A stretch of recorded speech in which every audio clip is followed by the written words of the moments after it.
مولاي صل وسلم دائما أبدا على حبيبك خير الخلق كلهم. مولاي صل وسلم دائما أبدا على. Bismillahirrahmanirrahim. Assalamualaikum warahmatullahi wabarakatuh. Bismillahirrahmanirrahim. Bismillah, alhamdulillah, nahmaduhu wa nusalli wa nusallim ala rasulihil karim, amma ba'd. Semua sihat? Alhamdulillah, syukur kepada Allah subhanahu wa ta'ala. Bismillah, qala mu'allifu rahimahullah ta'ala, nafa'ana Allahu bihi wa bi'ulumihi fid daraini, amin. Bismillahirrahmanirrahim. Hari ini kita akan mulakan fasal baru, iaitu fasal tentang fasal tentang sesuatu alat yang digunakan sebagai ganti air untuk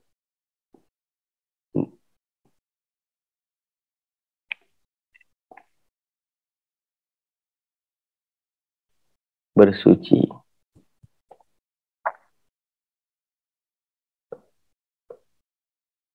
Alat sebagai ganti untuk berwuduk. Apa benda tu? Ada yang tahu?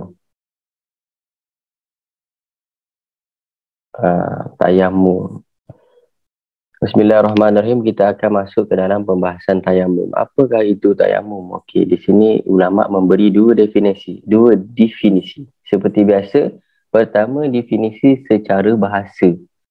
Tayamum secara bahasa itu apa? At-tayammumu lughatan. Tayamum secara bahasa adalah al-qasdu, sengaja. Okey, kena tahu secara bahasa adalah sengaja. Wa syar'an, secara syarak apa? Secara syarak adalah isalu turabin tuhuri lil wajhi wal yadaini badalan an wudu'in aw wuslin aw wasli udwin bi syara'ita makhsusatin. Secara syarak adalah mendatangkan debu yang suci ke mana? Ke wajah dan kedua belah tangan sebagai ganti dari wuduk ataupun mandi ataupun membasuh anggota. Bisyara itu maksusatin, dengan syarat-syarat yang tertentu. Saya ulang. Definisi tayamum secara syarak adalah mendatangkan debu yang suci, mensucikan, dia kena suci mensucikan pada wajah dan kedua tangan sebagai pengganti dari wuduk atau mandi atau membasuh anggota dengan syarat-syarat tertentu. Bila ada kata-kata dengan syarat tertentu, maka ulama memberi tahu apakah syarat itu. Maka syarat dalam bab tayamum ini ada berapa? Ada 5. Wa syara'itu tayammumi khamsatu asya'a. Syarat-syarat tayamum ni ada 5. Apakah yang pertama? Yang pertama adalah wujudu uzrin bisafarin au maradi. Syarat kita boleh tayamum tu pertama ada uzur. Uzur sebab safar ataupun uzur sebab sakit. Yang kedua, dukhulu waktu solat, dah masuk waktu solat. Maka fala yasihu at-tayammumu laha qabla dukhulil waqtiha. Maka kalau tak masuk waktu lagi, maka tak sah tayamum. Jadi nak tayamum tu kena tunggu masuk waktu dulu.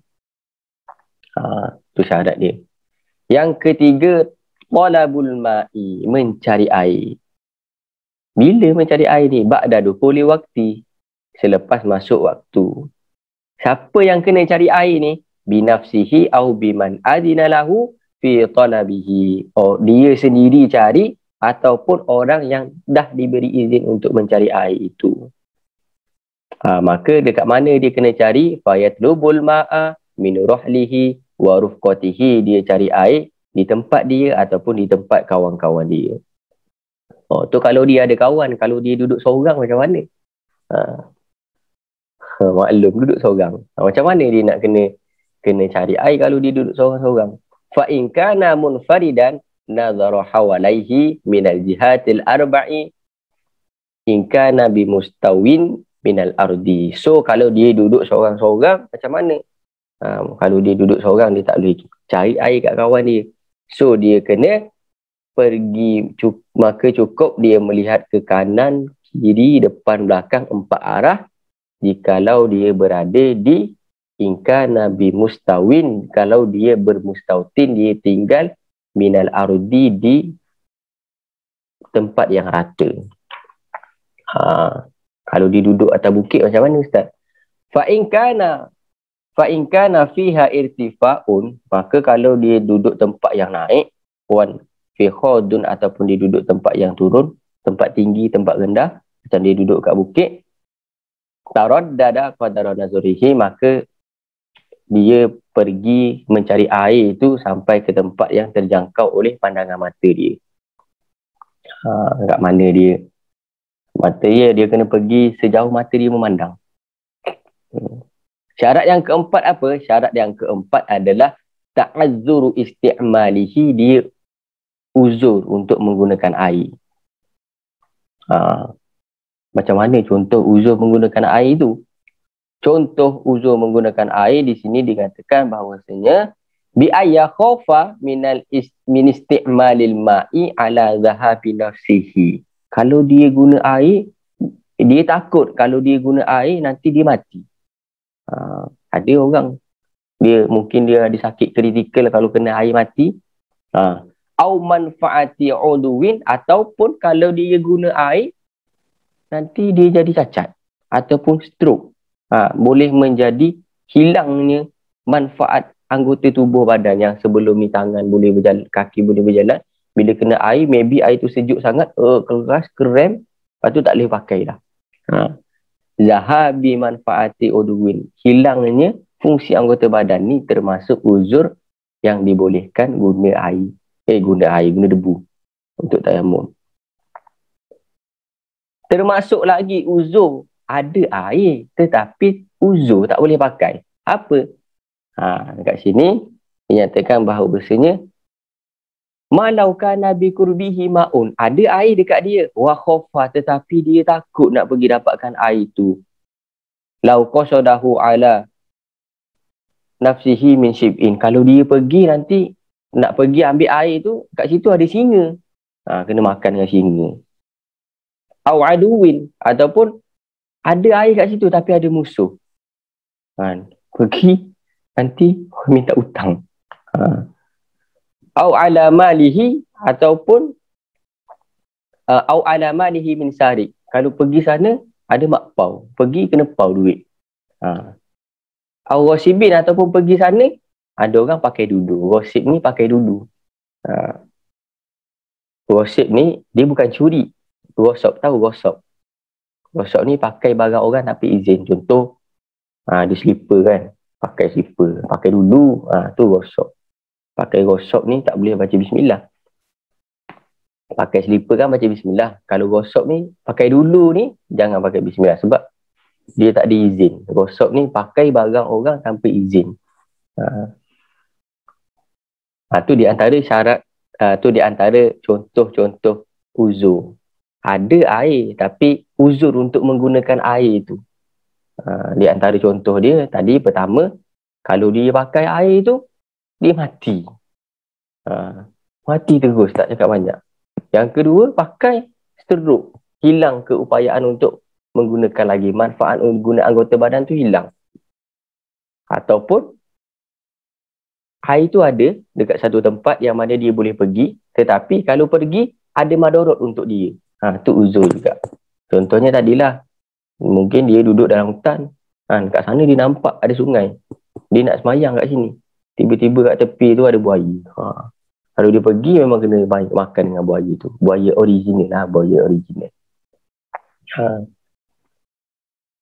Senyum sebut buaya. Buaya ni kata Ustaz Abdul Somad adalah haiwan yang sangat setia. Tapi selagi mana dia tak naik ke darat. Kalau dia dah naik ke darat, lain pula jadi istilah dia. Tapi yang tadi tu buaya original, dia duduk tepi sungai tu. Kalau pergi, kena ngap dengan dia. So tu termasuk uzur. Ataupun duduk dekat sini ni tak ada air dah. Macam mana tak ada air? Nak solat ni. Dah masuk waktu ni, dah cukup syarat dah ni. Tetapi nak pergi kat bawah tu ada anjing. Macam biasa lah, tasnim ke siapa yang takut-takut anjing. Nak pergi, ada anjing. Pergi, nak ambil air kat dalam kereta, ada anjing. Kalau saya pergi, saya kena gigit dengan anjing tu. So, boleh pakai debu. Boleh tayamum. Faham? Yang kelima, yang terakhir adalah at-turabu tahiru. Debu yang digunakan tu suci mensucikan. Maksud suci mensucikan tu apa? At-tuhuru ghairul mandi. Dia tak basah. Jadi debu tu kena kering.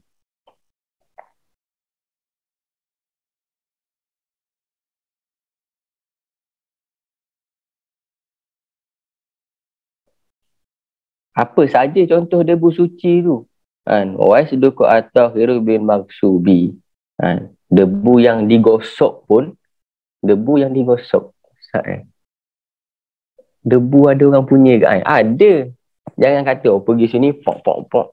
Ni debu halal, pakai dulu. Tak boleh. Awak ambil debu tu kat mana? Siapa punya tanah tu? Minta izin dulu. Mungkin dekat office ni kan, kat sini ada debu kan? Tak ada. Bersih kan? Siapa bersihkan office? Debu. Ingat debu tak ada orang punya ke? Debu termasuk debu yang suci mensucikan tu, debu yang pakai dulu. Debu gosok pun boleh suci mensucikan. Tetapi sebaik-baiknya janganlah untuk kita buat amal ibadat tu kita pakai benda yang gosok walaupun debu. Kata guru saya, dalam atas muka bumi ni tak ada benda yang tak ada orang punya. Semua ada orang punya. Ambil mana? Tak jumpa. Tahu siapa punya. Tak ada orang punya kot. Tak ada, semua ada orang punya. Hantarkan debu pun ada orang punya. Dah debu tu duduk atas tanah saya punya lah. Saya beli tanah tu. Nak minta izin dengan saya dulu. Jangan terlalu mudah untuk menanggapi suatu perkara tu dengan istilah pakai dulu. Tak boleh. Bahaya. Nanti dia akan menjadi sifat. Kalau sifat dia jadi adat, susah nak buang. Rasa semua benda tu boleh pakai dulu. Tu gosok. Gosok tu hukum dia macam mana? Dia lebih ringan sikit daripada curi. Dia ambil manfaat. Kalau gosok ni, dia tak ambil benda tu. Zat tu dia tak ambil. Dia ambil manfaat. Contoh, saya tak curi slipper. Saya pakai dulu slipper Rafiq turun ke bawah. Tak izin. Tu dosa. Kalau kerajaan punya tu macam mana Ustaz? Nak minta macam mana tu? Kalau kerajaan punya, kita kena buat surat ke bang? Allah alam. Kalau tu macam tinggi sangat kerajaan punya. Tak apa-apa, nanti kita cari debu, kita pergi yang ada rumah. Tapi kalau macam dekat office ni, walaupun memang ada istilah ulima rida'uhu, ulima rida'uhu tu diketahui memang redo. Contoh macam pen ni, benda selalu terjadi, pergi sab pakai. Walaupun saya tahu Rafif bagi je saya pakai pen dia tu, tetapi ketahuilah ulima rida'uhu ni, tahu keredoan dia ni, sebaiknya kita pun minta izin dulu. Contoh macam Rafif okey je pakai zipper ni, pakai. Tak boleh. Minta izin dulu. Kata guru saya, jangan ulima rida'uhu, ulima haramuhu. Memang tahu benda tu haram. Tapi kalau macam debu dalam office ni, kita minta halal lah dengan Abang Syami kalau nak pakai. InsyaAllah Abang Syami, ulima rida'uhu, diketahui reda lah kalau kita ambil debu dalam office ni. Kemudian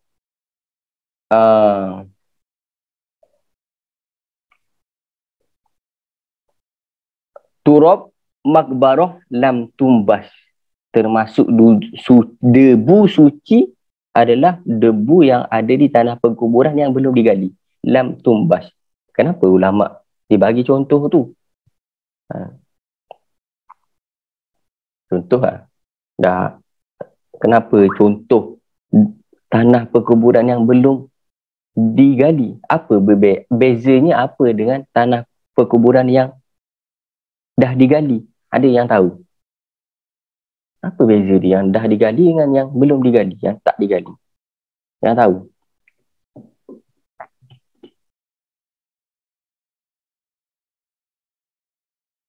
Nak apa? Apa nak? Oh, nak sembang ke butu. Butu apa? Apa beza dia? Tanah perkuburan yang dah digali Kalau dah ni. digali tu, kita dah tahulah tu orang punya. Kubur ke? Kubur yang dah digali. Kubur orang punya. Kalau tak gali, tak ada orang punya. Macam tu. Dia macam ni. Dia kenapa ada perbezaan tanah perkuburan yang dah digali dengan yang belum digali, sebab syarat debu tu dia kena suci mensucikan. Tu pertama point dia. Dia kena suci mensucikan. So, bila tanah perkuburan yang belum digali, belum ada mayat kat bawah, belum ada jenazah kat bawah, betul? So, hukum dia suci mensucikan. Kalau tanah perkuburan yang dah digali, ada jenazah, lepas tu awak gali. Dah ada jenazah, awak gali.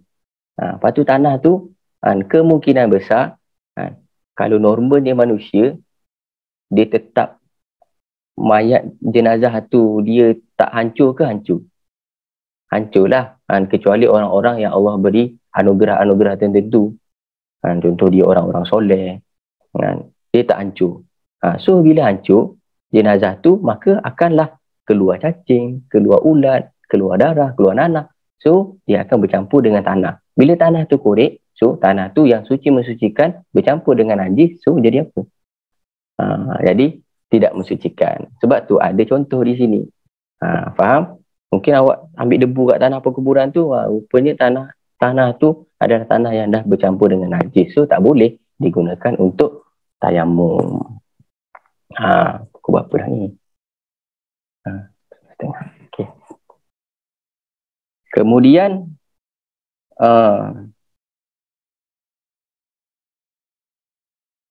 kata-kata aturab, lafaz aturab debu ini, dia mengecualikan selain debu. Contoh apa? Selain debu. Perempuan selalu ada dalam beg dia. Apa? Bedak. Bedak ni walaupun macam debu, tapi dia bukan debu. So, tak ada ambil makeup, buat tayamum, tak boleh. Di antara lagi, Naurotin ni kapu yang orang kapu tahu kan? Kapu putih tu yang buat tulis kat papan tulis tu, kan? Bila dah padam nanti kan ada debu. Yang tu tak termasuk dalam debu. Ataupun sahaqati khorofin, atap yang remuk, hancur. Bila atap yang daripada tanah liat, atap rumah tu kan nanti ada, bila dihancur kan ada macam debu, tu pun tak boleh.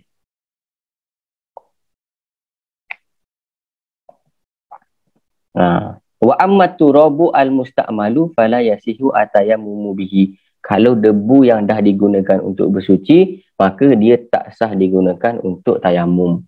Kalau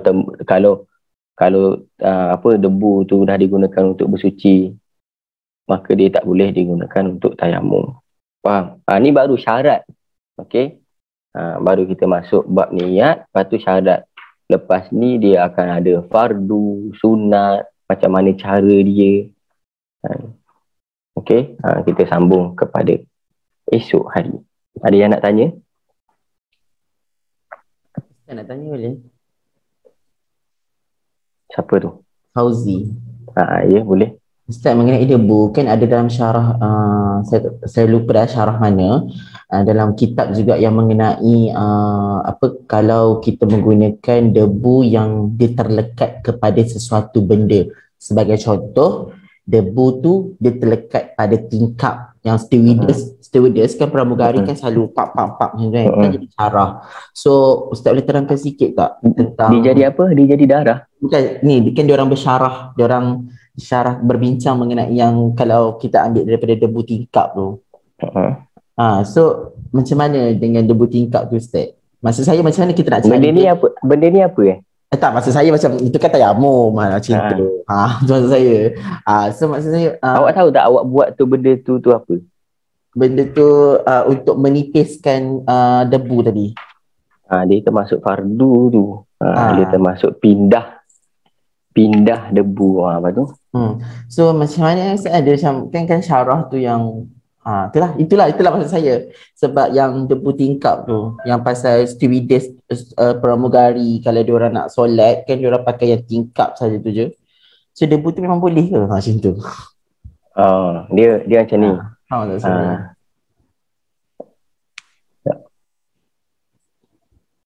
Saya tak ingat soalan awal. Macam ni? Tak kan yang pramugari kan diorang kan tak ada air ke tak ada, diorang gunakan debu daripada tingkap, dari tingkap kapal terbang tu untuk diorang solat. Kan ada syarah dalam beberapa kitab-kitab yang ada. So Ustaz boleh terangkan sikit tak? Pasal debu.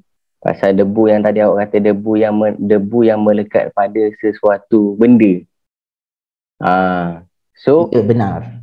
Untuk kebalikan daripada pertanyaan tu, bukan saya nak tanya balik. Cuma ada ke debu yang tak melekat pada sesuatu benda?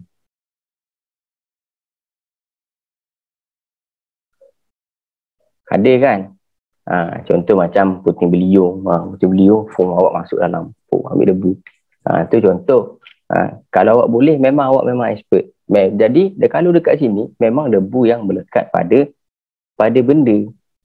Debu yang tak melekat pada benda tu memang jarang sangat awak nak jumpa. So memang syarat dia pasal yang untuk ambil debu lepas tu kena pindah, yang tu dia masuk kepada pelajaran esok. So esok jangan tak masuk. Tunggu esok jawapan ni. Sebab dia masuk dalam bab esok. Bab hari ni yang tu tak masuk. Dia tak masuk dalam syarat. Faham? Sorry, minta maaf. Tak apa. Biar semangat esok. Nak masuk tu tahu. Esok nak jawapan. Semangat nak belajar. Okay, baik. Terima kasih Ustaz. Okay. Mungkin ini saja sampai hari ini. Seperti yang telah dijanjikan, siapa baca doa, saya lupa. Cuba tolong jujur siapa. Saya. Bergema bi. Bismillahirrahmanirrahim. Maulaya salli wa sallim daiman ala habibika khalqi kullihim wal habib allazi yuja syafa'atuhu li kulli hawli min ahwali mutahimi ya rabbi bil mustafa lima qasidana firlana ma mado ya wasi al karami ya arhamar rahimin ya arhamar rahimin ya arhamar rahimin farij alal muslimin. Bismillahirrahmanirrahim. Ya Rabbana atarafna bi annana aktarafna wa ananna asrafna ala lazwa asrafna fatub alaina taubatan tarsili kulli haubatan wastur lana aurati wa amini rawati ya Rabbana atarafna bi annana aktarafna wa ananna asrafna ala lazo asrafna waghfir li walidina mauludina wal ali wal ikhwani wasailil hilani ya Rabbana atarafna bi annana aktarafna wa ananna asrafna ala lazo asrafna fadlaw wajudan manna la biktisabi minna Mustafa Rasulina Zabi kulli suli